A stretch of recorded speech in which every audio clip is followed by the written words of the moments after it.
diamankan. Kemudian barang-barang yang bisa mungkin pisau atau apa itu bisa segera disimpan dengan baik. Karena kadang-kadang ada anak-anak yang belum paham, itu bisa membuat sesuatu itu menjadi menjadi berbahaya bagi anak-anak. 3, 2, 1.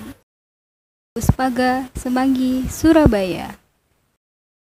Oke, baik. Terima kasih Bapak Ibu. Sekarang saatnya acara yang ditunggu-tunggu, yaitu pemaparan materi dari Bunda Linda Hartati, SPSI Psikolog. Sebelumnya, sebelum memasuki materi, saya akan perkenalkan terlebih dahulu pada narasumbernya ini. Siapa sih narasumbernya? Gitu. Narasumbernya namanya Bun Linda Hartati, SPSI Psikolog. Beliau adalah psikolog, salah satu tim psikolog Puspaga Surabaya, dan beliau juga psikolog dari SLB Sekolah Luar Biasa khusus Bina Mandiri Surabaya, dan beliau juga pengurus Yayasan Peduli Anak Bangsa Surabaya. Selain itu juga beliau adalah konsultan LSM Yayasan Gerta Surabaya. Beliau memang sudah banyak ngalang melintang gitu ya. Oke, sekarang langsung saja saya hadirkan, yaitu Bunda Linda. Halo Bu Linda. Selamat Mas Doni, aduh. Halo, Assalamualaikum warahmatullahi wabarakatuh. Waalaikumsalam. Iya, Dok. Biasa. Kita lagi masuk new normal. Kita belajar hal-hal yang baru. Jadi ini pembagian dari pembelajaran kita, tapi tidak menyurutkan semangat kita untuk terus belajar ya. Iya, betul Bu Linda. Baik begitu. Sebelumnya saya jelaskan Bu Linda, untuk pemaparan materi untuk siang hari ini kurang lebih 30 menit ya Bu Linda. 30 menit ya, ya. Nanti diingatkan ya kalau kebablasan. Kalau kebablasan nggak apa-apa deh kalau buat Bu Linda gitu. Iya, ya. Iya. Oke. Ini kami bantu share screen untuk materinya Bu Linda. Iya, monggo silakan Mas Doni. Oke. Saya nyapa dulu ya. Oke, silakan Bu Linda. Saya persilakan untuk Bu Linda. Ya, Assalamualaikum warahmatullahi wabarakatuh buat semuanya. Yang terhormat Ibu Antik dari PLT DP5A, kemudian Bapak Anto selaku Kepala Bidang Kesejahteraan Keluarga, teman-teman tim Puspaga Semanggi, dan teman-teman tim psikolog Puspaga yang juga selalu mensupport kegiatan kita pada setiap kegiatan di webinar dan kegiatan-kegiatan lainnya. Teman-teman semua yang mungkin di sini ada tapi saya tidak bisa sebutkan satu persatu, selamat bertemu kembali. Terima kasih atas supportnya. Kita sama-sama belajar di sini, saling sharing. Saya yakin Bapak Ibu sekalian di sini pasti juga banyak berkecimpung pada dunia anak-anak ABK. Tadi saya lihat juga ada Puspaga dari kota lain ya. Pada kesempatan ini kita sama-sama belajar. Saya akan sedikit memberikan pengalaman saya sebagai psikolog di SLB dan pengalaman saya berkecimpung bersama anak-anak berkebutuhan khusus. Ya, itu saja Mas Doni, monggo materinya mungkin bisa di-share di sini.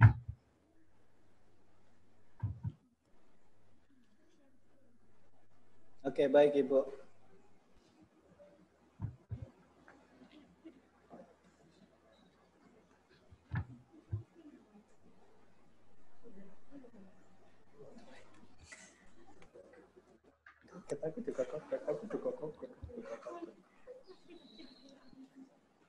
Oke, Bu Linda, silakan. Kami sudah share screen. Ya, sudah. Oke. Ini nggak bisa di slideshow ya, dibesarkan ya? Oke. Bapak Ibu sekalian. Jaringannya Bu Linda. Kenapa? Jaringannya? Halo? Halo Bu Linda, iya silakan monggo dilanjutkan Bu Linda. Screen-nya adanya ininya, materinya. Ya, oke, terima kasih. Bapak Ibu sekalian, pada kesempatan ini saya mencoba untuk sedikit memberikan materi yang mengenai mendampingi anak-anak berkebutuhan khusus belajar di rumah. Karena ini berkaitan dengan pandemi, di mana anak-anak kita memang harus terpaksa untuk belajar di rumah. Tapi bagaimanapun juga, semua pasti ada positif, ada negatifnya. Dan saya yakin Bapak Ibu sekalian yang memiliki anak berkebutuhan khusus sudah memiliki kemampuan yang luar biasa, pengalaman yang luar biasa untuk bagaimana mendidik anak-anak berkebutuhan khusus. Tapi di tengah pandemi ini, kita mungkin agak hal yang baru ya, karena bagaimana kita menjelaskan kepada anak-anak kenapa mereka tidak boleh datang ke sekolah, kemudian juga bagaimana kita menjelaskan atau memberikan materi apa yang harus diberikan, karena mungkin sudah sekitar dari bulan Maret sampai sekarang anak-anak belum bisa datang ke sekolah, belum bisa bertemu dengan teman-temannya, belum bisa bertemu dengan guru-gurunya, yang kadang-kadang buat mereka datang ke sekolah itu adalah bagian dari refreshing mereka. Nah, monggo Mbak, anunya Mas, next Mas. Nah, apa itu anak berkebutuhan khusus? Mungkin semua sudah banyak yang tahu ya, tapi saya sekedar untuk awal kita sedikit refresh. Itu anak-anak berkebutuhan khusus itu mereka yang mengalami perbedaan atau penyimpangan secara signifikan dari keadaan rata-rata atau normal pada aspek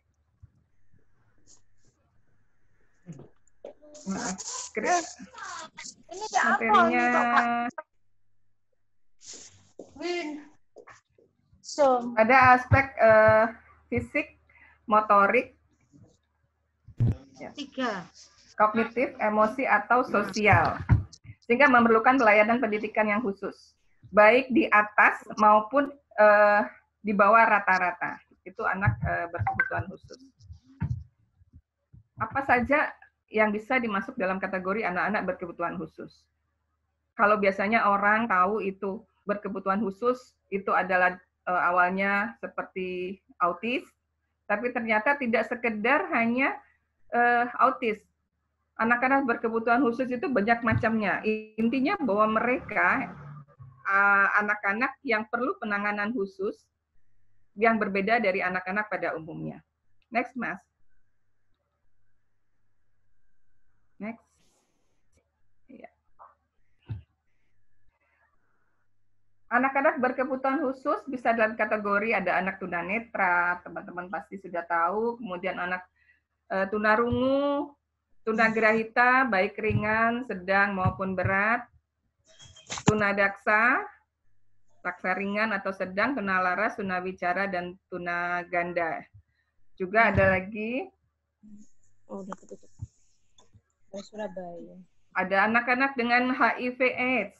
Saya juga pernah mendampingi anak-anak dengan kondisi HIV/AIDS. Kemudian anak-anak dengan potensi kecerdasan istimewa dan anak-anak talented, potensi bakat istimewa. Yang dibedakan kalau yang gifted itu dilihat dari intelijensinya, kalau talented itu dari potensinya. Kemudian kesulitan belajar, ada ADD, ada ADHD, disleksia, disgrafia, diskalkulia, dispraksia, dispasia. Ada juga lambat belajar dengan intelijensi 70 sampai 90. Ada lagi autis. Ada anak-anak dari korban penyalahgunaan narkoba, kemudian anak-anak indigo, anak-anak Down syndrome. Itu semua dikategorikan sebagai anak-anak berkebutuhan khusus. Saya tidak akan membahas secara detail karena saya tahu mungkin rekan-rekan semua sudah paham, karena memang kita akan lebih membahas bagaimana mendampingi mereka ketika mereka harus berada di rumah bersama orang tua. Nah, next. Next, Mas.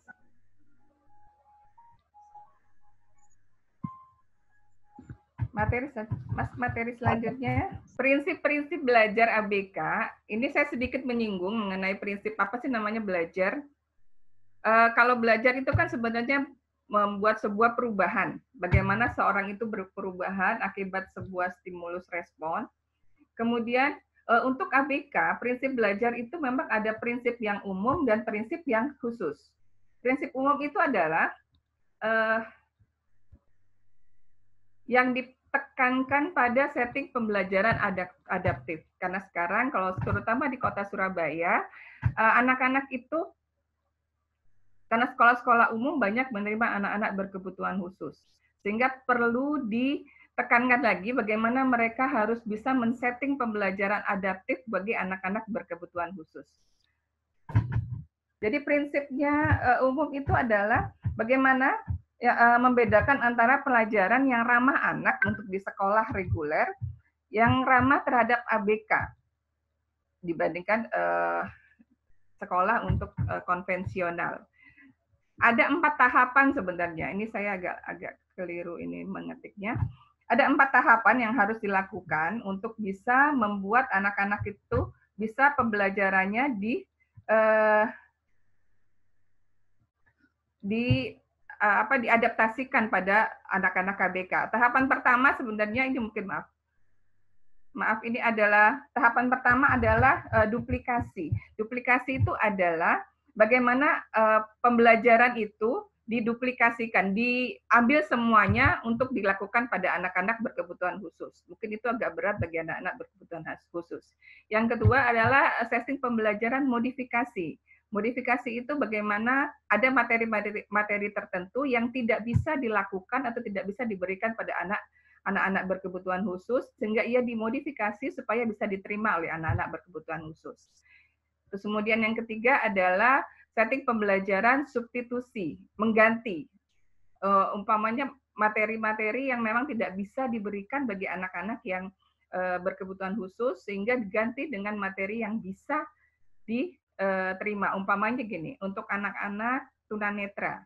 Tunanetra itu untuk pelajaran mengenai menggambar, itu mungkin buat dia kesulitan. Sehingga diganti mungkin dengan materi, pada saat itu diganti dengan materi menyanyi atau seni suara. Nah, itu disubstitusikan, disesuaikan dengan kondisi anak berkebutuhan khusus. Yang terakhir adalah setting pembelajaran omisi. Omisi itu adalah setting pembelajaran yang menghilangkan semuanya materi-materi itu. Jika ketiga tahapan ini tidak bisa dilakukan, maka dilakukan omisi ini, pembelajaran setting pembelajaran omisi, di mana semua diubah disesuaikan dengan kondisi anak. Tapi kadang-kadang jarang dilakukan karena terlalu berat, sehingga kebanyakan sekolah akhirnya memberikan modifikasi atau memberikan tetap pembelajaran itu, tapi targetnya yang dikurangi. Kemudian ada prinsip-prinsip khusus. Ini berkaitan dengan keterbatasan dan karakteristik dari anak. Ini sedikit aja saya memberikan mengenalkan sekilas. Jadi umpamanya prinsip khusus untuk tunanetra harus ada prinsip kekonkretan, dia harus nyata, harus bisa diraba. Kemudian prinsip pengalaman, dia harus mengalami, karena hanya dengan cerita atau gambar dia nggak bisa. Tetap untuk anak tunanetra harus ada itu. Kemudian prinsip belajar sambil melakukan, itu juga menjadi suatu syarat pembelajaran untuk anak-anak tunanetra. Kemudian yang kedua, tunarungu. Tunarungu itu ada prinsip mengenai keteraraan wajah. Jadi dia harus menatap, karena kalau tidak bisa dengan seperti itu, anak-anak tunarungu akan kesulitan mengikuti pelajaran. Kemudian ada prinsip keteraraan suara, karena dia harus mendengarkan. Ada prinsip keperagaan, bagaimana memperagakan, karena memang agak sulit berkomunikasi bagi anak-anak tunarungu jika tidak diperagakan. Nah, itu harus diberikan bagi anak-anak dengan kondisi berkebutuhan khusus tunarungu. Yang ketiga, umumnya anak berbakat. Ini karena saya cuma dikasih setengah jam, saya harus gambut. Kalau anak berbakat itu prinsip kecepatan, prinsip pengayaan, anak tunagrahita, prinsip harus ada kasih sayangnya, ada prinsip keperagaan, ada prinsip habilitasi dan rehabilitasi. Jadi bagaimana mengulang kembali, meyakinkan dia bahwa dia punya kemampuan untuk anak tunagrahita, kemudian bagaimana menumbuhkan kembali kemampuan yang dia miliki. Saya cerita sedikit, kemarin saya baru menerima seorang anak dengan dengan kondisi disleksia. Saya merasanya disleksia dia karena memang baru mulai kemarin saya terima anak ini. Secara fisik bagus, komunikasinya bagus, tapi dia tidak bisa baca sama sekali. Dia sudah duduk di bangku kelas 1 SMA. Nah, ketika saya mencoba mengenal anak ini, saya melihatnya ketika saya mengajarkan sesuatu dan dia paham, dia cepat sekali. Tapi ketika dia sudah melihat bahwa ada yang salah, langsung anak ini sepertinya menundukkan kepala, kemudian dia memegang, ya mungkin ada kecemasan yang tinggi. Karena mungkin selama ini sejak dia mulai kecil sampai dia SMP kelas 3, ada perilaku-perilaku dari lingkungan yang membuat dia merasa rendah diri, dia merasa sakit karena mungkin di pembulian dan segala macam. Nah, hal-hal yang itu akhirnya kita yang sebagai orang-orang yang mengerti bahwa sebenarnya anak ini pintar, itu harus bisa meyakinkan dia bahwa kamu bisa. Dari tadinya dia bilang aku nggak bisa. Saya sampai mencoba untuk bisa, kamu pasti bisa. Akhirnya dia bisa menulis A, kemudian ketika dia yakin dia bisa menulis ba gitu. Ternyata ada hal-hal yang akhirnya potensi itu bisa keluar. Nah, kemudian juga ada anak tunadaksa. Anak tunadaksa itu juga gitu, ada prinsip mediknya, prinsip pendidikan, ada prinsip sosial, nanti mungkin ada hal-hal waktu khusus ya untuk bisa menjelaskan ini. Kemudian untuk anak-anak autis juga ada prinsip individual. Prinsip ada kontak mata dan komunikasi, ada memahami instruksi, ada berbahasa, ada sosialisasi, itu hal-hal yang memang wajib ada untuk pembelajaran bagi anak-anak autis. Terus yang terakhir adalah anak-anak tunalaras. Ini saya kemarin menangani anak-anak tunalaras yang ada di sekolah umum. Mungkin memang gampang sekali terpancing emosinya. Mereka itu ada kebutuhan dan keaktifan. Ada kebebasan yang terarah. Ada penggunaan waktu luang karena mereka segitu banyak waktunya tidak digunakan dengan sebaik-baiknya, membuat mereka akhirnya iseng, usil sama teman-temannya. Kemudian juga prinsip setia kawan, ada idola dan perlindungan, ada minat dan kemampuan, emosional, sosial, dan perilaku, prinsip kedisiplinan, prinsip kasih sayang. Semua prinsip-prinsip itu ada di dalam pembelajaran kalau kita mau menangani anak-anak berkebutuhan khusus.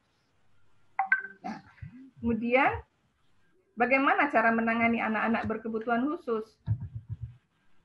Nah, ini mungkin kita sudah masuk ke materi bagaimana sebaiknya kita menangani anak-anak berkebutuhan khusus. Next, Mas.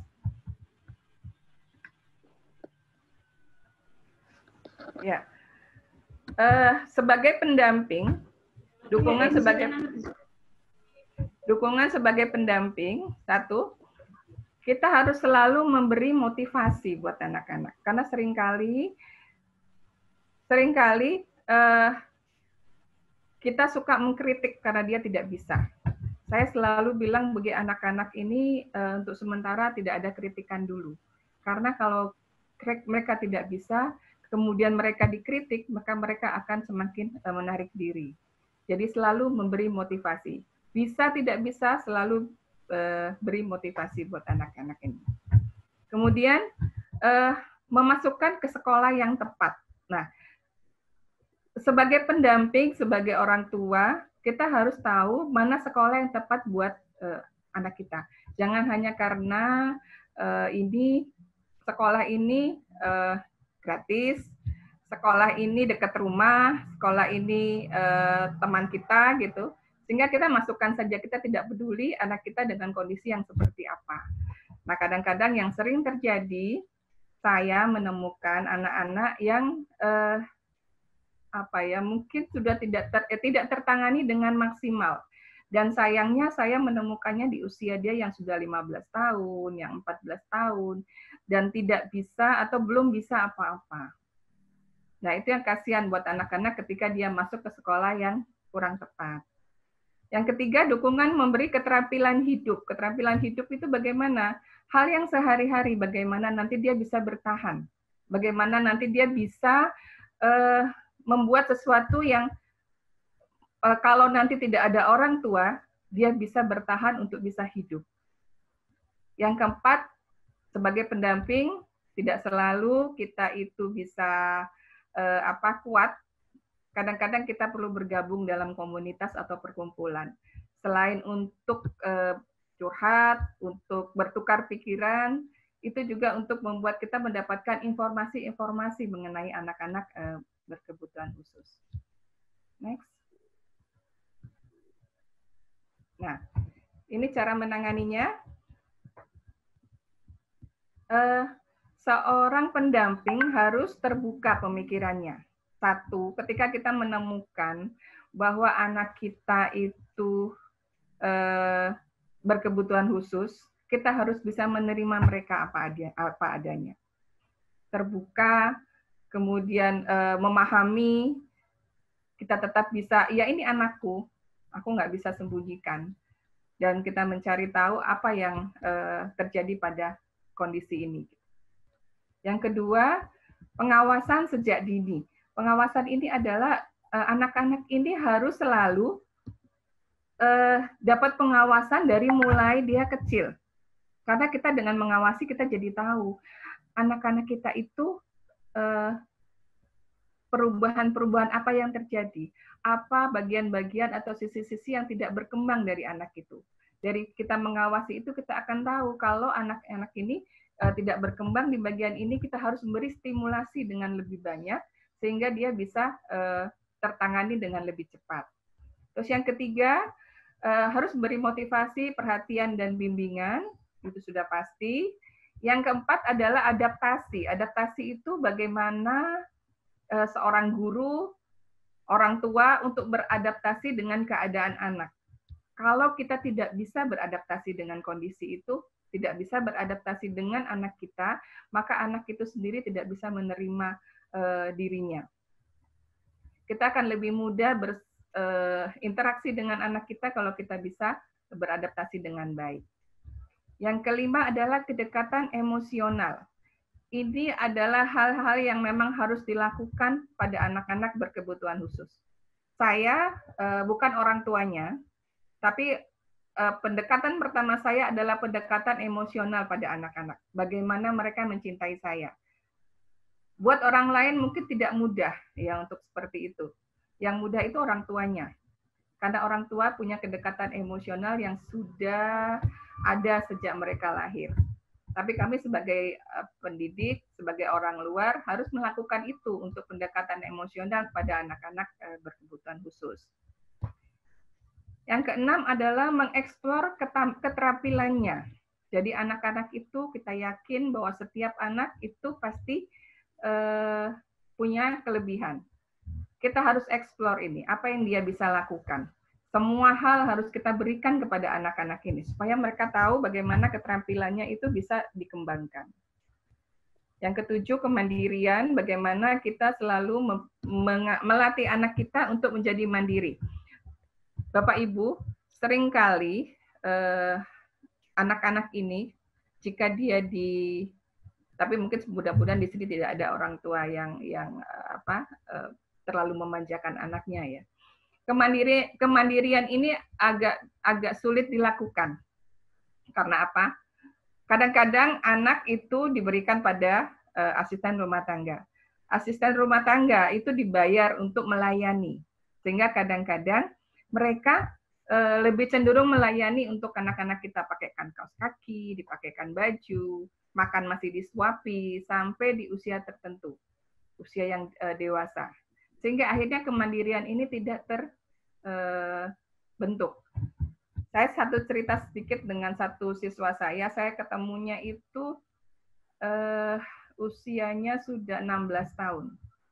ibunya tidak sabaran sehingga anak ini diasuh oleh pembantunya. Nah, ketika pembantu ini sendiri mencoba untuk menyuruh anak ini makan sendiri, ibunya nggak sabar, udah disuapin aja biar cepat selesai gitu. Tapi ternyata hal itu terjadi terus sampai dia usia 16 tahun. Yang tertanam di pikiran si anak, saya cukup diam, buka mulut, sudah ada yang menyuapkan. Sudah ada yang memasukkan nasi ke mulut saya. Itu yang tertanam, itu yang terbentuk di otaknya. Ketika dia berumur 16 tahun, orang tua berharap, kok belum bisa makan sendiri sih? Itu yang kadang-kadang akhirnya lah anak itu tidak pernah diajarkan untuk makan sendiri, tapi dituntut untuk bisa makan sendiri. Nah itu akhirnya hal-hal yang semacam ini semakin sulit kita tanamkan pada anak untuk mandiri.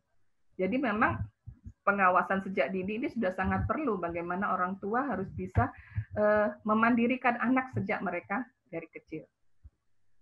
Yang ke-8 itu adalah kerjasama dengan sekolah. Kerjasama dengan sekolah.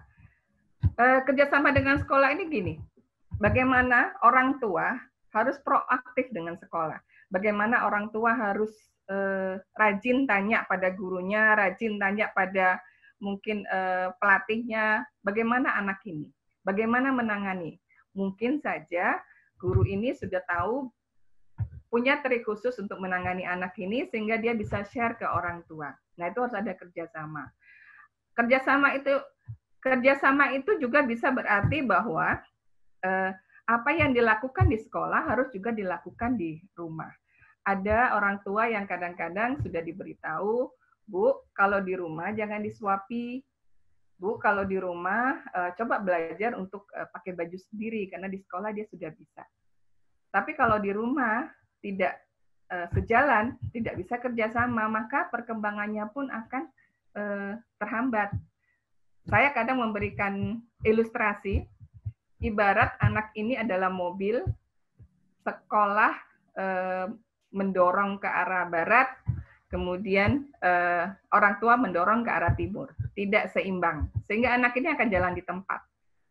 Jadi perlu kesepakatan, kerjasama, kita mau bawa anak kita kemana, itu yang harus disepakati dulu dari orang tua dan sekolah. Itu perlu kerjasama itu. Hal-hal lain juga menjadi kerjasama, dan termasuk nanti bagaimana pandemi ini diharapkan ada kerjasama dari orang tua dan pihak sekolah. Nanti saya akan jelaskan di belakang kerjasamanya dalam bentuk apa. Yang ke-9 adalah lakukan pembiasaan mengenai sanksi dan hukuman.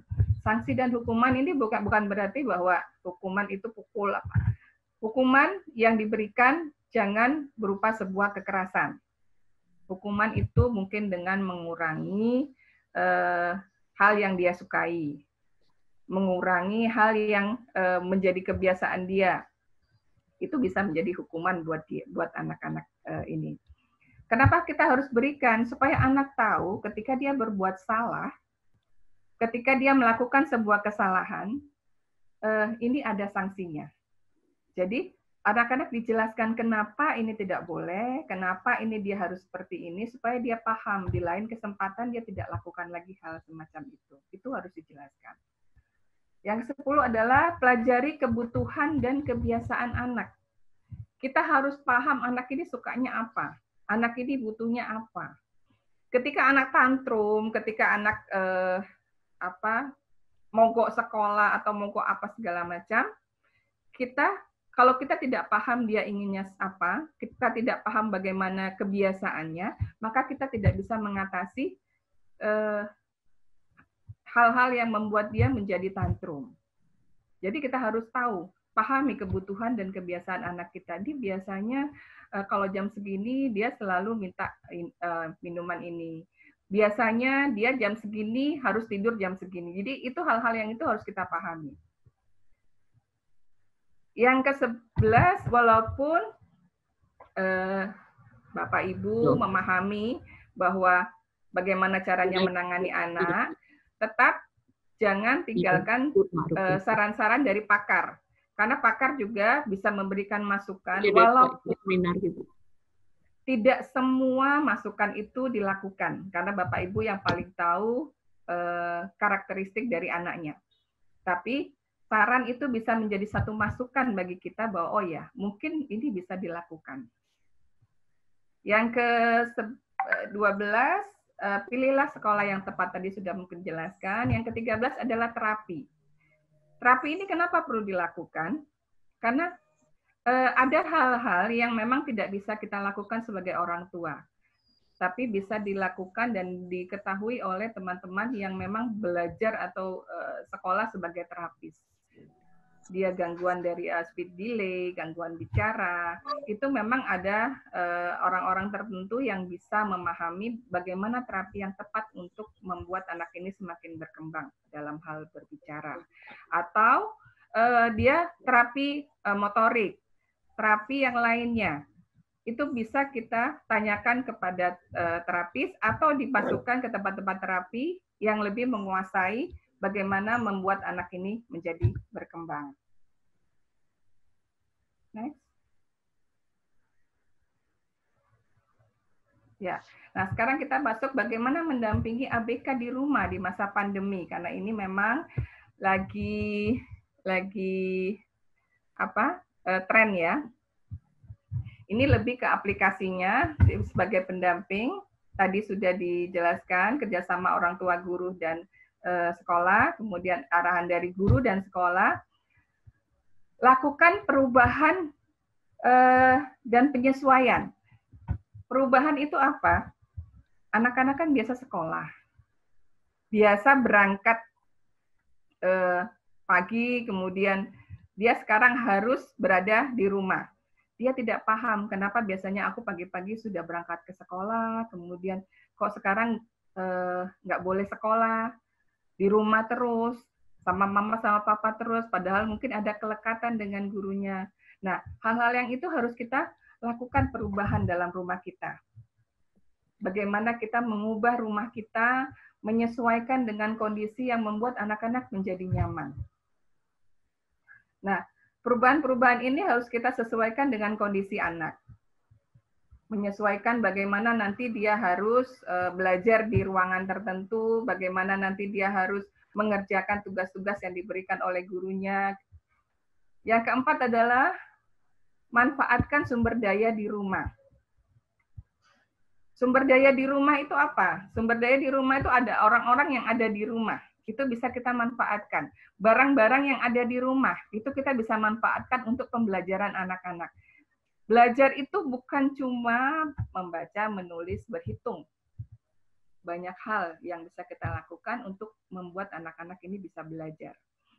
Kemarin banyak orang tua yang kesulitan bagaimana harus mengajarkan anaknya tambah-tambahan, kali-kalian, gitu. Sehingga akhirnya orang tua itu sendiri menjadi stres. Akibatnya anak menjadi pelampiasan kejengkelan mereka. Nah, saya bilang bahwa tidak harus apa yang diberikan oleh guru itu harus semua dikerjakan. Kalau memang pada saat itu Bapak Ibu tidak bisa mengajarkan, kemudian juga kesulitan mengajarkan, berikan aja pelajaran-pelajaran yang ada di rumah dengan kegiatan keseharian. Nanti saya akan jelaskan di bawah ada kegiatan apa sih yang bisa dilakukan di rumah yang merupakan pembelajaran bagi ABK. Yang kelima, ini kegiatan di rumah bisa dijadikan sebagai sarana belajar. Next, coba. Next. Ya, nah. Ini. Hal-hal yang semacam ini dalam pendidikan bagi anak-anak ABK adalah sebuah pembelajaran. Bagaimana kita bisa bersama-sama, karena kebetulan juga mungkin mama, papa selalu di rumah. Kalau selama ini mungkin agak sulit bertemu dengan mama dan papa, mumpung mama papa ada di rumah, kakak adik ada di rumah, kita bisa mencuci mobil sama-sama. Atau dirancang untuk membuat kue bersama-sama. Dan itu menyenangkan buat anak-anak. Atau diajarkan dia untuk menyiram tanaman. Anak akan mengamati kenapa ini bisa tumbuh, kenapa ini harus dikasih air, itu jadi pembelajaran buat anak. menyapu, mengepel, membuang sampah, mencuci, menyisir, itu juga sebuah pembelajaran. Sehingga anak-anak itu akan semakin berkembang. Itu tidak terlalu berat, tapi bisa bisa dilakukan oleh orang tua dan dilakukan oleh anak.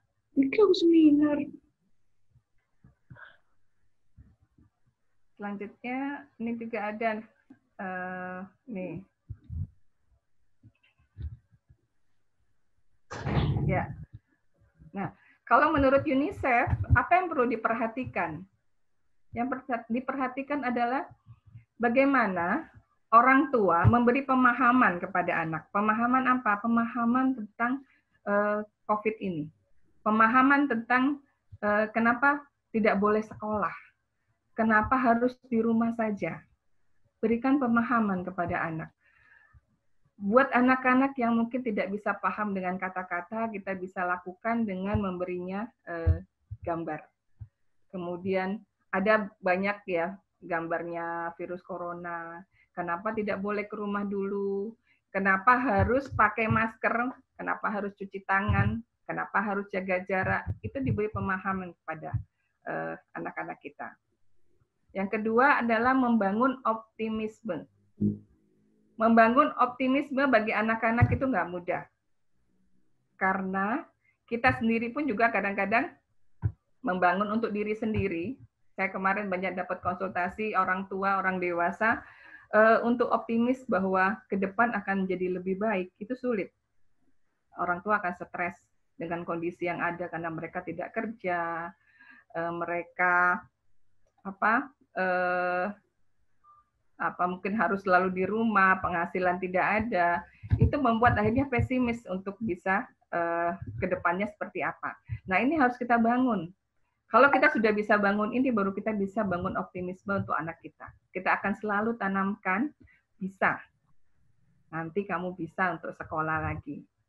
Kalau semua ini sudah berlalu, kita akan bisa sekolah lagi, bersama-sama ketemu teman-teman, ketemu guru, gitu. Itu harus dibangun tuh seperti itu. Yang ketiga adalah jadwal belajar. Buatlah jadwal belajar bagi anak-anak kita. Jadwal dari mulai dia bangun, kemudian dia harus ngapain, sampai nanti dia tidur lagi. Itu dibuatkan jadwalnya. Sehingga anak-anak itu paham dalam satu hari dia harus melakukan apa.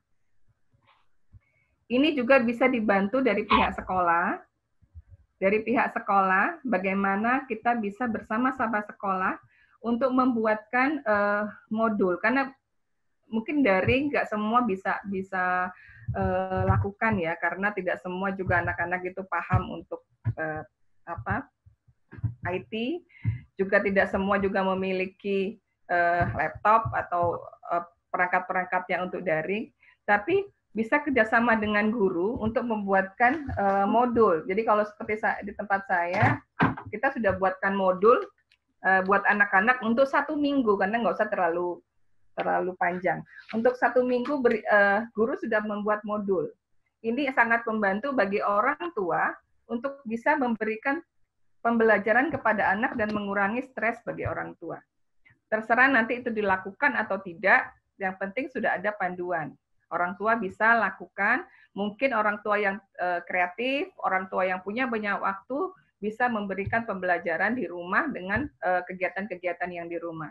Tapi jika orang tua itu sendiri lagi punya kesibukan, kemudian mungkin tidak punya ide, modul itu sangat membantu untuk bisa memberi materi atau jadwal belajar bagi anak-anak kita. Nah, yang keempat, yang mungkin agak sulit adalah mengatasi perilaku anak, terutama untuk anak-anak yang mungkin masih suka tantrum, anak-anak yang belum paham perintah. Itu sulit sekali bagaimana mengatasi perilakunya.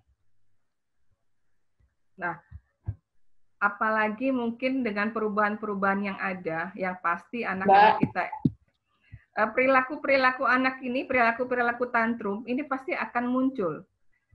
Banyak orang tua yang merasa bahwa, kenapa sih anak-anak ini menjadi rewel ketika di rumah? Nah, bagaimana mengatasinya? Sebagian orang tua paham, tapi sebagian lagi mungkin merasa bahwa, aduh, kok jadi repot ya? gara-gara tidak sekolah, anak-anak ini jadi rewel. Karena dia sendiri tidak nyaman, karena sendiri dia resah. Kenapa dia tidak boleh sekolah? Kenapa dia tidak bisa bertemu teman-teman? Itu kan dia tidak paham. Nah, kita harus belajar bagaimana mengatasi perilaku ini.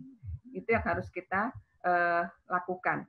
Bagaimana kita berkomunikasi dengan gurunya, bagaimana kita belajar untuk bisa mengatasi perilaku yang muncul akibat anak-anak tidak bisa berangkat ke sekolah.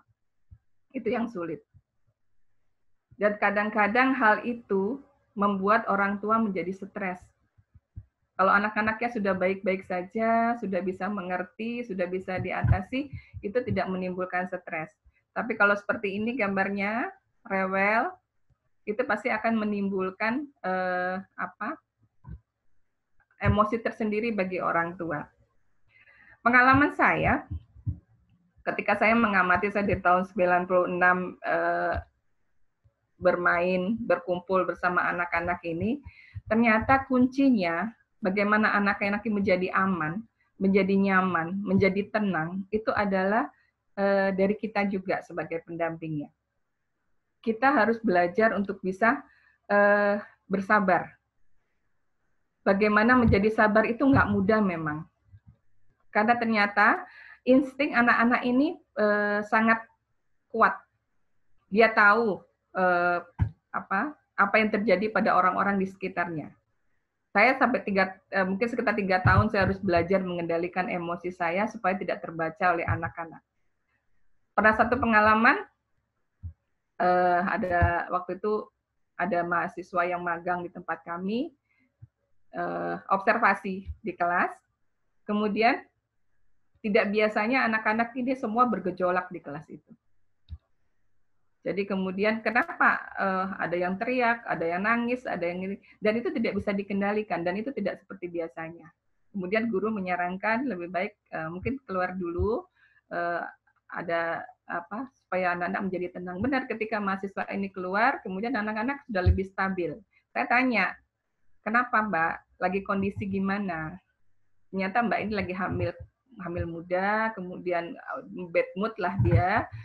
Nah, ternyata aura tidak nyaman itu terbaca oleh anak-anak. Sehingga mereka pun menjadi tidak nyaman. Jadi saya dari banyak hal yang terjadi seperti itu, saya berpikiran bahwa bagaimana anak-anak bisa menjadi tenang, itu tergantung juga dari kita sebagai pendampingnya. Kita sebagai orang tuanya, kita introspeksi ke diri kita. Apakah kita juga lagi gelisah?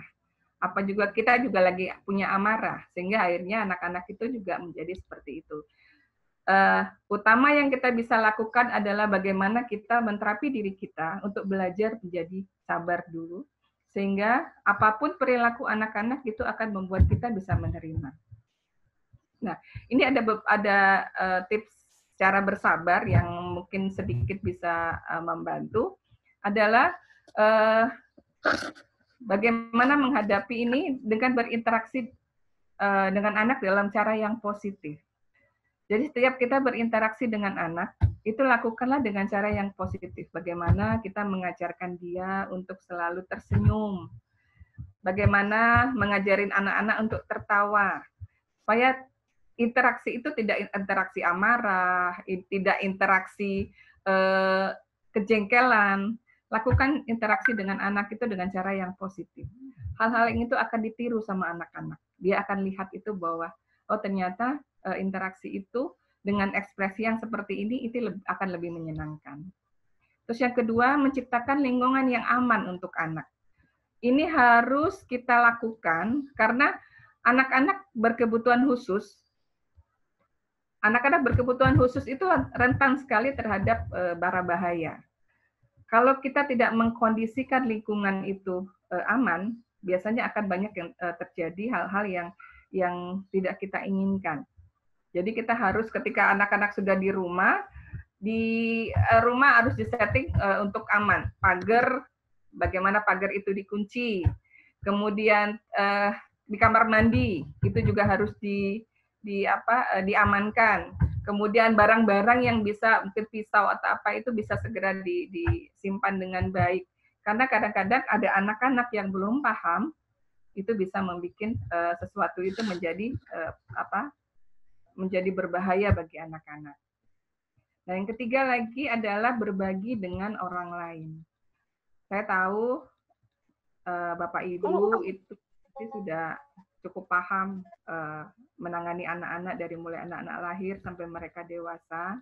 Tapi bagaimanapun tidak bisa kita pendam sendiri apa yang kita rasakan. Dengan berbagi dengan orang lain akan membuat kita menjadi lebih bisa fresh. Kita bisa tahu bahwa kita tidak sendirian. Ada orang lain, ada orang yang lebih parah lagi kondisinya. Ada orang-orang yang memang ternyata kita harus bersyukur dengan keadaan anak kita. Hal-hal itu yang membuat kita lebih fresh ketika kita sudah berbagi dengan orang lain.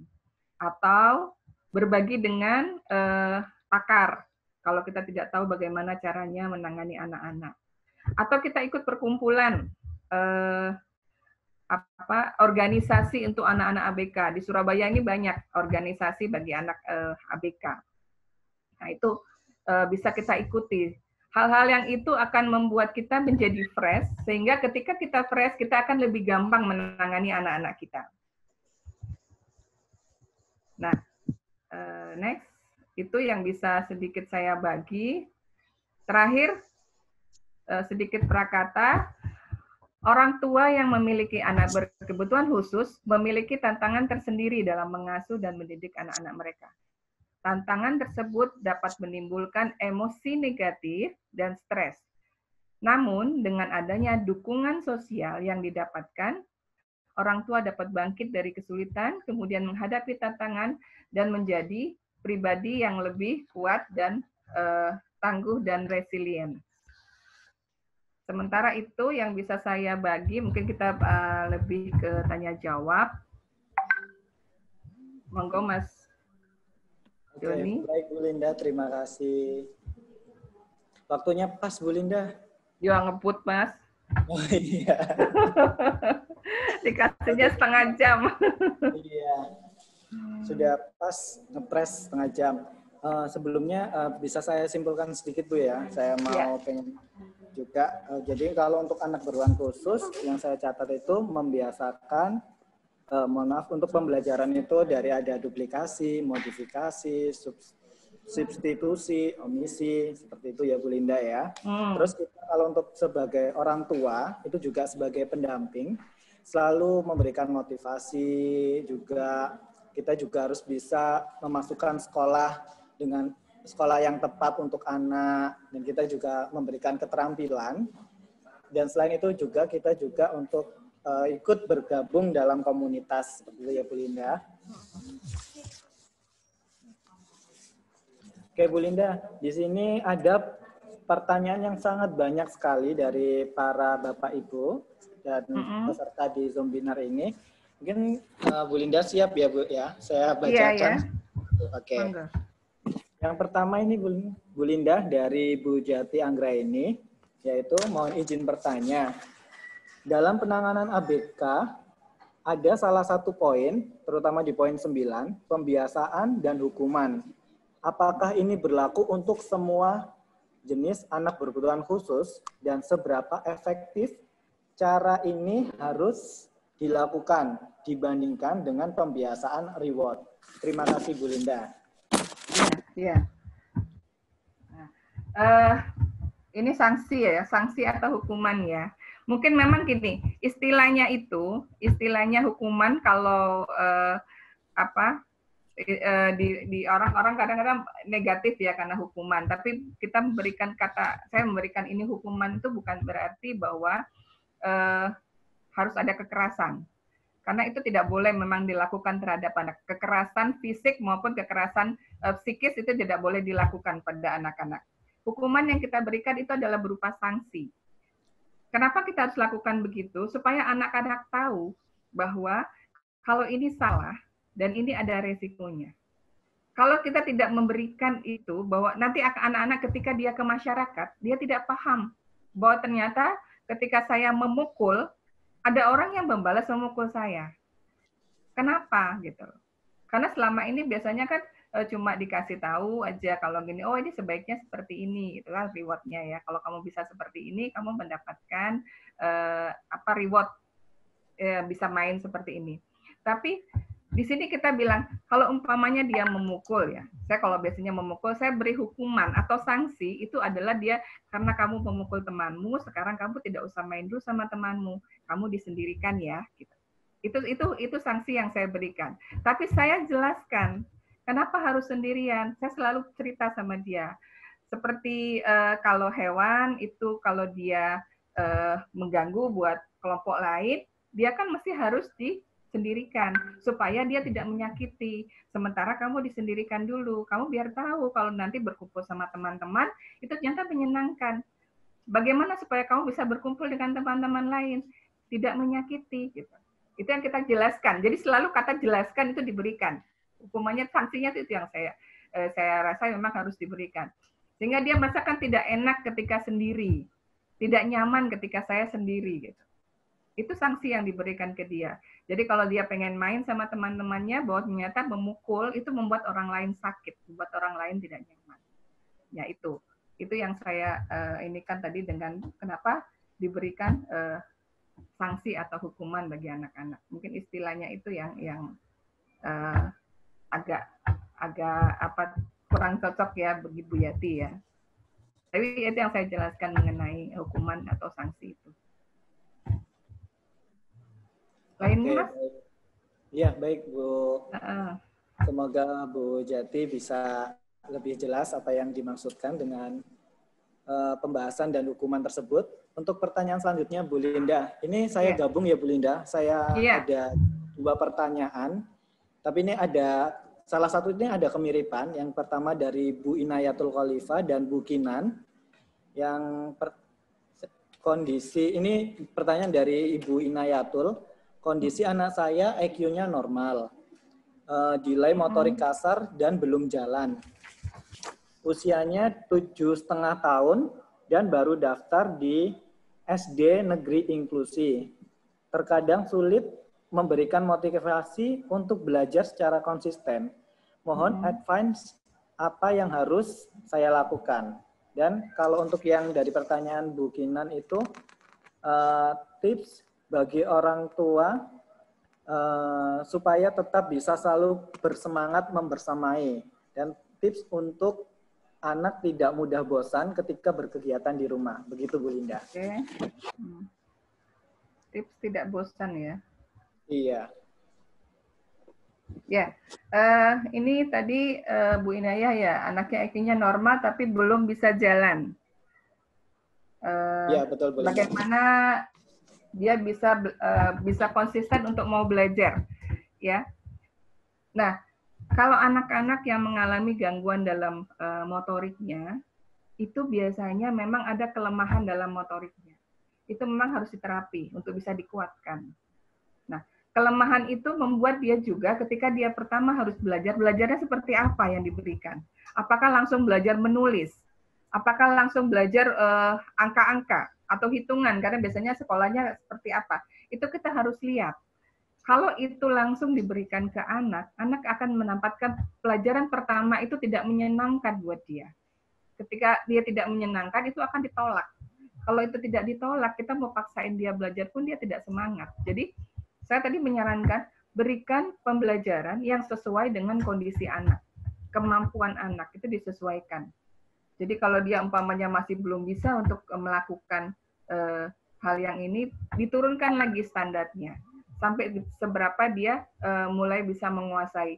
Dan yang kedua yang saya sarankan sekali, belajar itu lakukan dengan cara yang menyenangkan. Karena kalau dengan tekanan, dengan hal yang tidak menyenangkan, biasanya akan ditolak atau di-reject sama anak kita. Itu. Yang kedua, tips ortu supaya selalu semangat. Ini semangat dalam apa? Dalam belajar apa? Dalam menghadapi anak berkebutuhan khusus ya. Mas Don. Ya, Ibu, mungkin kurang lebih sama dengan pertanyaannya Bu Inayatul tadi. Jadi mungkin motivasi buat orang tua supaya tetap bersemangat untuk bersama dengan anak, gitu Bu. Ya, satu gini. Tadi yang memang tadi pernah saya singgung awal, orang tua kan harus bisa bagaimana dia menerima keadaan anak. Satu sepercaya yang harus dipercaya orang tua, Allah tidak mungkin menitipkan anak itu pada orang sembarangan. Pasti ini orang-orang pilihan, orang-orang istimewa yang dianggap bahwa dia mampu untuk mendidik anak-anaknya.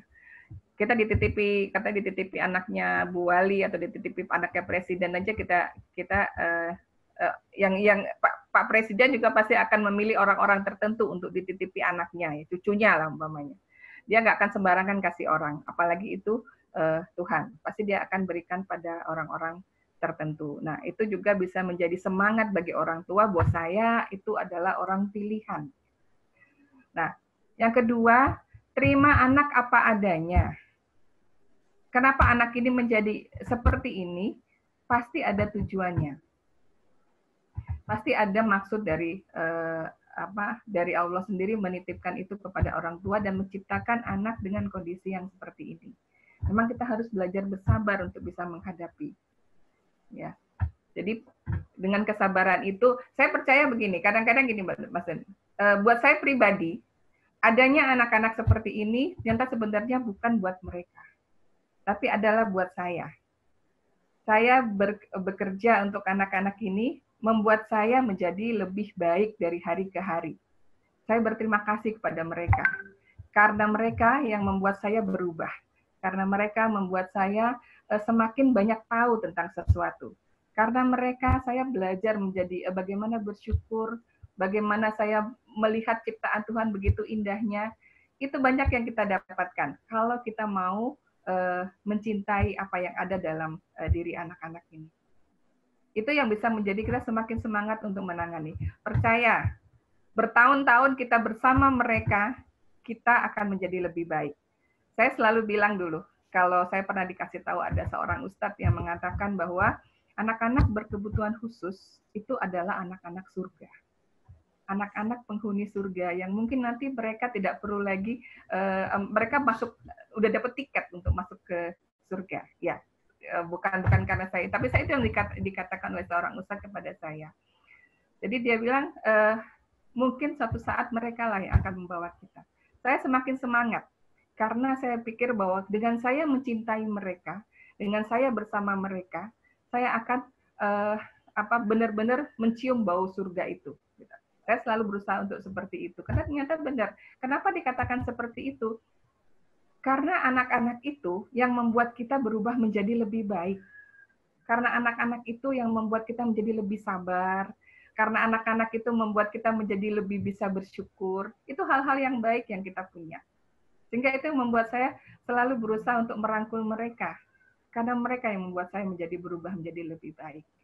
Itu mungkin juga salah satu tujuan penciptaan anak-anak berkebutuhan khusus ini, karena kita akhirnya punya hati untuk selalu memelihara hati kita buat mereka gitu. Itu satu. Jadi itu juga membuat kita selalu semangat gitu. Iya, Bu Linda, baik. Sangat menginspirasi sekali, Bu. Kalau saya sih bisa menyimpulkan ya, mengajarkan dengan anak berkebutuhan khusus itu harus dengan hati, begitu ya Bu Linda ya? Iya, benar. Oke, kalau gitu saya lanjut ke pertanyaan berikutnya atau... Ini apa? Ini yang tips tidak bosan di rumah. Oh, tips yang dijawab. Gini, sebenarnya kalau saya sudah bertahun-tahun bersama anak-anak, banyak hal ya, tadi kan saya juga lihat gambar-gambar ya, banyak hal yang bisa kita lakukan bersama anak-anak. Banyak hal yang bisa kita explore dari kemampuan yang ada di rumah. Umpamanya saja memasak bersama. Hal yang sederhana. Saya memang yang sulit adalah mencari ide bagaimana kita bisa punya kegiatan yang bisa diikuti oleh anak-anak kita sesuai dengan kemampuannya, tapi itu menyenangkan. Itu kita harus memang sekarang banyak sekali. Saya kalau download di Google itu banyak sekali ide-ide yang memang bagus-bagus yang bisa dilakukan buat anak-anak. umpamanya gini, kita ada namanya pelajaran bina diri. Ya, kita ngajarkan cara mencuci tangan. Ini pelajaran tentang bina diri. Cara mencuci tangan itu hal yang sederhana saja. Mungkin bisa kerjasama sama sekolahnya untuk buatkan modul. Tapi ini bisa dilakukan bagaimana bersama-sama mencuci tangan. Kemudian kasih ada lagunya, lagu dan gerak untuk mencuci tangan. Itu kan ada. Itu bisa diajarkan lewat video sama anak-anak. Kemudian diajarkan menyanyinya juga ada.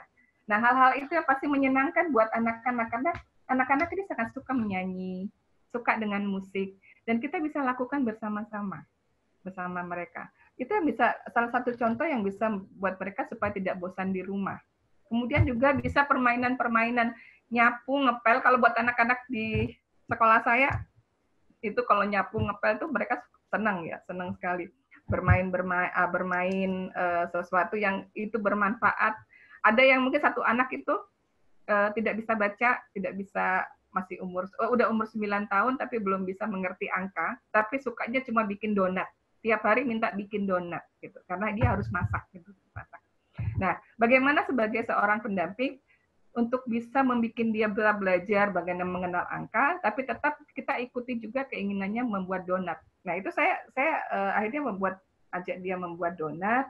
Saya ajari dia untuk mengenal warna, di situ dikasih warna-warna, kemudian donatnya dibentuk huruf-huruf, dibentuk angka-angka. Jadi dia sambil menghitung, sambil mengenal, tapi dia juga tahu bahwa aku mau buat donat hari ini, aku mau buat donat gitu.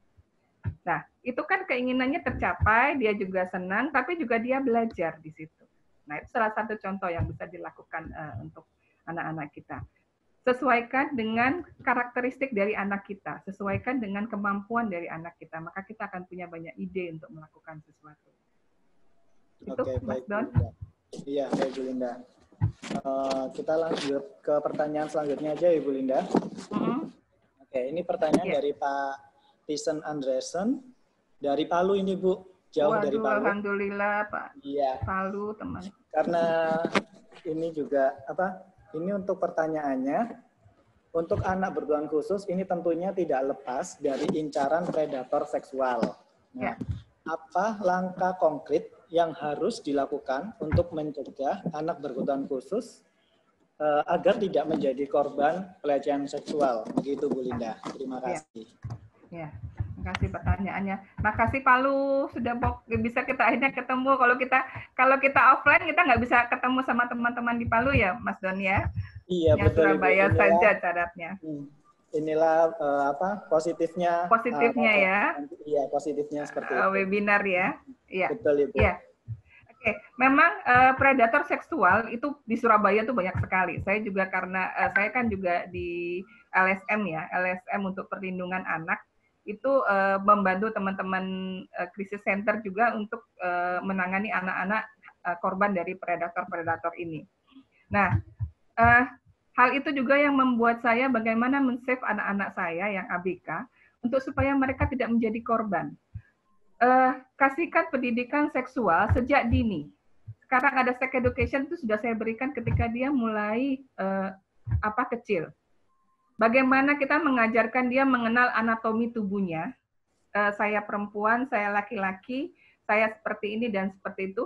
Dan kemudian ada beberapa di Google, kita lagu-lagu apa yang boleh dipegang, apa yang tidak boleh dipegang, itu kan ada lagunya.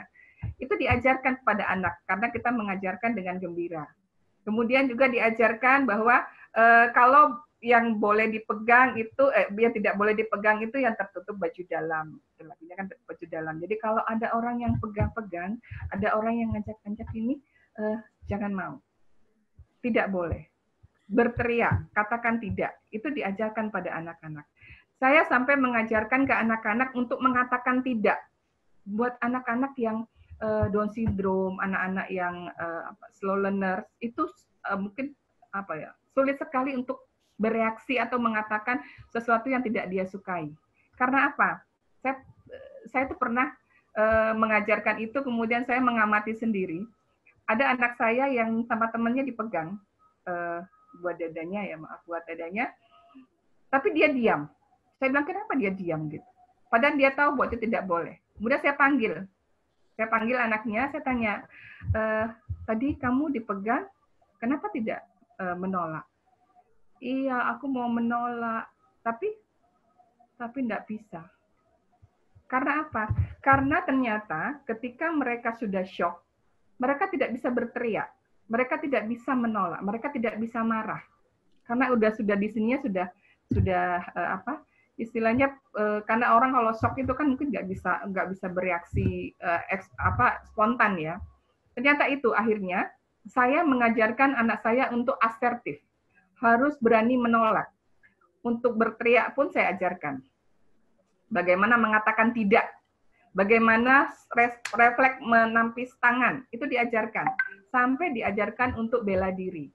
Karena ternyata itu melatih motoriknya untuk bisa refleks menghadapi hal-hal yang dia hal-hal yang tidak menyenangkan yang dia alami. Minimal kita harus mengajarkan ke anak-anak bahwa apa yang dilakukan oleh orang lain itu ini tidak boleh. Jadi kalau ada orang yang melakukan ini sama kamu, bilang sama mama sama papa, bilang sama bu guru, bilang sama orang yang terdekat, supaya kita tahu apa yang terjadi sama kamu. Nah itu harus diajarkan berulang-ulang supaya anak-anak itu paham. Saya punya murid Down syndrome. Kita beri pembelajaran dia sex education sejak dia mulai waktu itu kita terimanya usia 16 tahun, tapi tetap kita berikan itu. Ketika dia sudah lulus dari sekolah, kemudian dia mengalami pelecehan dari tetangganya, itu dia tahu, dia nggak bisa bicara, tapi dia tahu bahwa itu perbuatan yang salah. Dia tahu bahwa itu tidak boleh. Dia lapornya ke pembantunya. Aku diginikan sama siapa? Sama bapak ini. Nah, kemudian karena dia takut bicara sama orang tuanya, kalau dia takut kan berarti dia tahu bahwa itu salah. Itu bisa dilaporkan. Jadi orang tuanya kemudian memberikan mendatangi orang itu, kemudian akhirnya sampai kita ke pengadilan. Anak ini didampingi dan memang predator itu harus mendapatkan hukuman. Sehingga itu proses pengadilan. Tapi paling tidak anak ini tahu bahwa apa yang dilakukan oleh orang lain itu salah. Ya. Syukur-syukur kalau anak ini bisa diajarkan untuk menolak, diajarkan untuk asertif, mengatakan tidak, berteriak, sehingga orang lain bisa membantunya. Itu beberapa hal yang bisa diajarkan pada anak-anak kita supaya mereka terhindar dari predator-predator seksual itu. Itu Mas Doni. Oke, baik Bu Linda. Terima kasih. Mungkin langsung selanjutnya Ibu ya. Karena ini banyak sekali pertanyaannya Bu Linda. Pertanyaan yang sangat luar biasa. Ini saya pilih dulu dari Bu Ayusti Purinintia.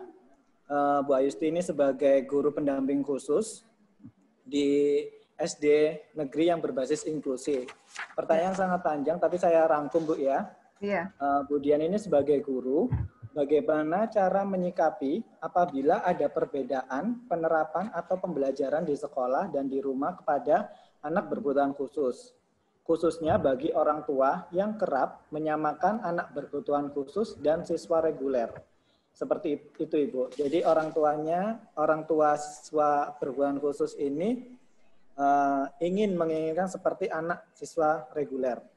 Begitu Bu Linda. Iya. Ini yang diinginkan adalah perlakuan apa yang diinginkan pembelajaran. Iya, Ibu. Pembelajarannya. Jadi biasanya kadang anak-anak ini seperti ini, kok anakku cuma dapat cuma angka sampai 10 gitu ya. Iya. Harus ada edukasi pada orang tua. Parenting di sekolah itu harus diadakan, terutama mungkin untuk orang tua yang anak-anak berkebutuhan khusus. Kemudian dijelaskan kondisi mereka seperti apa. Kenapa mereka harus diberi seperti ini dulu? Kenapa mereka dibedakan dengan yang lain? Apa akibatnya kalau dia mendapatkan materi seberat anak-anak yang lain? Itu bisa dijelaskan kepada orang tua. Orang tua seperti ini karena mungkin dia tidak pernah tahu bahwa ternyata dalam pembelajaran pun anak-anak ini berbeda. sehingga dia bukan dibeda-bedakan dalam arti bahwa dia dikucilkan atau dia dianggap remeh, tapi metode pembelajarannya itu berbeda dari anak-anak umumnya, sehingga pendamping harus punya cara bagaimana membuat anak-anak ini paham apa yang diajarkan kepada anak-anak ini. Jadi itu memang harus sering dilakukan parenting, karena kan orang tua itu kan kadang-kadang masih reject. Mereka tetap pengen disamakan sama yang lainnya. Mereka tidak mau dianggap anaknya ini kok berbeda dari yang lain. Masih ada yang seperti itu. Sehingga memang perlu ada psikoedukasi pada orang tuanya supaya mereka paham. Dan juga pendidikan di rumah biar sejalan dengan apa yang dilakukan di sekolah. Itu Mas John sementara. Ini Bu Linda, langsung contoh pertanyaan dari orang tua, yaitu dari Bu Dian Indi. Anak saya laki-laki, usia 2 tahun 8 bulan, belum bisa bicara, hanya bisa bilang mamam untuk makan, tapi anak sudah mengerti perintah, misalkan ambil sapu, membersihkan kotoran, bisa menirukan gerakan sholat, gerakan wudhu, dan gerakan lagu Topi Saya Bundar. Tetapi kalau meminta sesuatu dengan menunjuk dan menarik tangan saya, bagaimana cara saya mengajari bicara? Karena sudah off total HP dan TV selama 2 bulan, selalu diajak baca buku bersama, menyanyi bersama, meskipun ada kontak mata. Begitu, Bu Linda. Terima kasih. Ya, ini mungkin datanya belum terlalu spesifik, ya Mas ya. Jadi memang perlu deteksi lebih jauh dengan kondisinya seperti apa, sehingga kadang-kadang memang dengan kita tahu kondisi anak, karakteristik anak, kita jadi lebih mudah untuk bagaimana menangani. Nah, anak-anak yang mengalami kesulitan berbicara itu banyak sebabnya sebenarnya. Apalagi anak-anak yang zaman sekarang yang sudah dari kecil mereka terpapar sama gadget. Pada saat masa-masanya mereka harus bersosialisasi dengan orang-orang di sekitarnya, dengan pengasuhnya, dengan orang tuanya, tapi biasanya anak-anak ini supaya tenang, orang tua kasih gadget. Orang tua biarkan dia nonton di TV, jadi tidak ada interaksi komunikasi dengan orang-orang di sekitarnya, sehingga kemampuan untuk bisa alat-alat untuk bicaranya tidak berkembang secara maksimal. Nah, hal-hal yang semacam itu yang kadang-kadang kita nggak tahu kondisinya anak ini apa. Dia harus dideteksi oleh ahli dulu. Tapi stimulasi buat anak-anak ini adalah bagaimana mengajak sebanyak mungkin dia untuk bisa menggerakkan alat-alat bicaranya. Umpamanya, kalau saya sekarang ngajarin anak-anak supaya mau berbicara, itu lewat menyanyi. Anak-anak itu suka sekali dengan mic. Ketika mereka main mic itu, entah ngomongnya awal segala macam, tapi dia mengeluarkan suara di situ.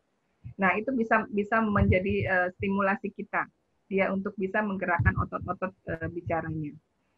Kemudian nanti sedikit demi sedikit kita mengajarkan dia tentang benda, kemudian artikulasi nama-nama dari benda sambil bermain. Jadi karena dia masih 2 tahun, 8 bulan, itu hampir 3 tahun, lakukan semua dengan bermain. Jadi situasi yang menyenangkan, entah umpamanya main, karena kalau usia begitu kan harus menggunakan gerakan-gerakan motorik yang kasar ya, dengan lompat, dengan lari, dengan mungkin dengan aktivitas-aktivitas yang dengan gross motor, itu bisa membuat anak-anak itu menjadi semangat untuk melakukan.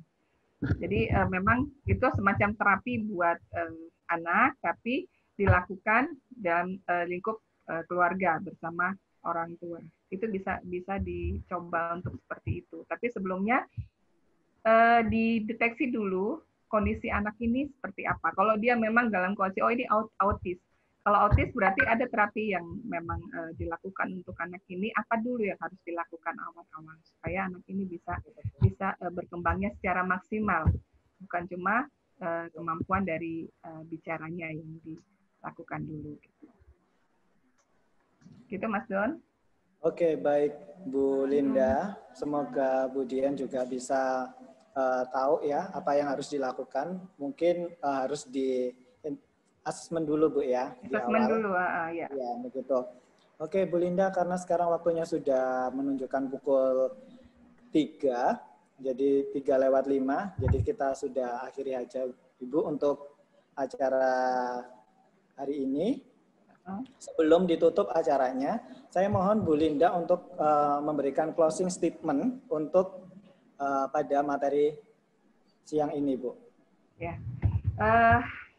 Bapak Ibu sekalian, sebelumnya saya terima kasih sekali atas semua respon Bapak Ibu selama 1 jam ini, 1 jam lebih kita bersama-sama. Kita bersama-sama menghadapi pandemi ini, bagaimana kita bisa merangkul anak-anak kita, sesuatu yang memang tidak bisa kita tolak, tapi harus kita lakukan. Tapi apapun yang terjadi, apapun yang kita alami, pasti ada positifnya. Banyak hal positif yang kita dapatkan. Kalau selama ini, sebelum pandemi ini, kami para psikolog, para pendidik sangat sulit sekali mengembalikan orang tua ke rumah, terutama ayah. Bagaimana anak ini mendapatkan haknya sebagai seorang anak dari seorang ayah, itu sulit sekali dulu itu, karena sangat sibuknya dalam bekerja. Tapi dengan pandemi ini saya melihatnya bahwa mereka mendapatkan haknya mereka bersama ayah. Apalagi mungkin juga sama ibu, sama kakak, sama adik, karena memang tidak boleh keluar.